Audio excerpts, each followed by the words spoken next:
बिस्मिल्लाहिर्रहमानिर्रहीम। लाखों करोड़ों द्रूद नबी अकरम सल्लल्लाहु अलैहि वसल्लम पर और इनकी आल पर। ख़वातीज़ात बाबल इराक का एक शहर है। ये शहर तारीख के एक हिस्से में बाबली सल्तनत का सदर मुकाम होता था। ये सल्तनत नबी अकरम सल्लल्लाहु अलैहि वसल्लम की वलादत तक कायम रही। 586 कबल मसीह में बख्त नसर इस सल्तनत का बादशाह था। बख्त नसर ने इसराइल पर हमला किया, पूरा इसराइल तबाह किया, यहूदियों की मुतबर्रक तरीन इबादत का हैकले सुलेमानी गिराई, यहूदियों को गिरफ्तार किया, गुलाम बनाया और इन्हें बाबल ले आया। बाबल में बख्त नसर ने शहर के बाहर यहूदी गुलामों की एक कच्ची बस्ती आबाद की। उस बस्ती का नाम तल अबीब था। यहूदी 50 बरस तक उस कच्ची बस्ती में कैद रहे। पहली जंग अजीम के दौरान जब उस्मानी खिलाफत कमजोर हुई, फलस्तीन बरतानिया के कब्जे में आया। बरतानिया ने फलस्तीन को 2 हिस्सों में तकसीम करके फलस्तीन और इसराइल 2 रियासतें बनाई और इसके बाद दुनिया भर के यहूदियों को इसराइल आने और नए शहर आबाद करने की दावत दी। तो यहूदियों ने बाबल के दौर की याद ताज़ा करने के लिए फलस्तीन में तल अबीब के नाम से एक बड़ा शहर आबाद कर लिया। यह शहर दिसंबर 1949 तक इसराइल का दारुल हुकूमत रहा। इसराइल ने 5 दिसंबर 1949 को यरूशलेम को अपना दारुल हुकूमत बना लिया। तल अबीब आज भी कायम है। यह इसराइल का दूसरा बड़ा शहर है। यह शहर यहूदियों की गुलामी की यादगार है। आप अगर दुनिया का नक्शा अपने सामने बिछाएं और इस नक्शे में इसराइल को तलाश करें तो यह आपको शाम, उर्दन, लेबनान और मिस्र के इंतहाई ऊपर वाले हिस्से में छोटे से चाकू की तरह नजर आएगा। यह छोटा सा मुल्क है। इसकी लंबाई सिर्फ 420 किलोमीटर और चौड़ाई 10 से 150 किलोमीटर है। इस वक्त इस मुल्क की आबादी सिर्फ 81,34,000 लोगों पर मुश्तमिल है।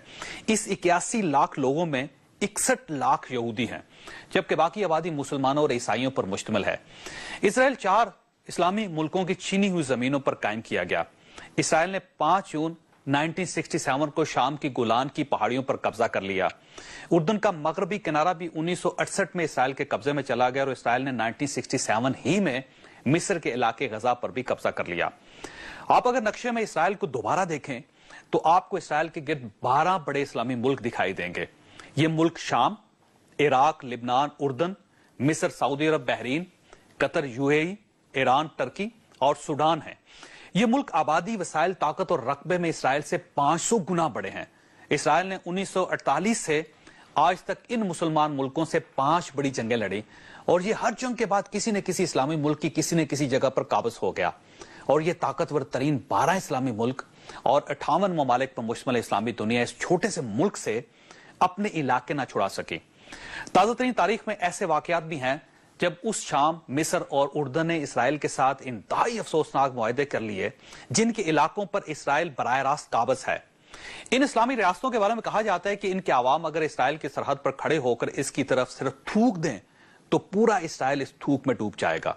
सिर्फ मिस्र की मिलिट्री, पैरामिलिट्री और पुलिस की तादाद इसराइल की कुल आबादी से ज्यादा है, लेकिन इसके बावजूद फलस्तीनी 62 बरसों से लाशें उठा रहे हैं।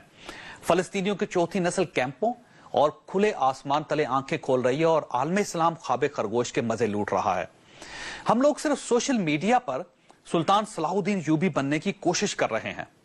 आप अलमिया मुलाहिजा कीजिए कि इसराइल के गिर्द आबाद 12 इस्लामी ममालिक यहूदी मशरूमात की दुनिया की तीसरी बड़ी मंडी है और ममालिक फलस्तीनी जख्मियों तक को कोका कोला भिजवाते हैं। इसराइल ने 2 हफ्ते में फलस्तीन के 608 मुसलमानों को शहीद कर दिया। इन शोहदा में छोटे छोटे बच्चे भी शामिल हैं, लेकिन पूरे आलम इस्लाम के कानों पर जूं तक नहीं रेंग रहे।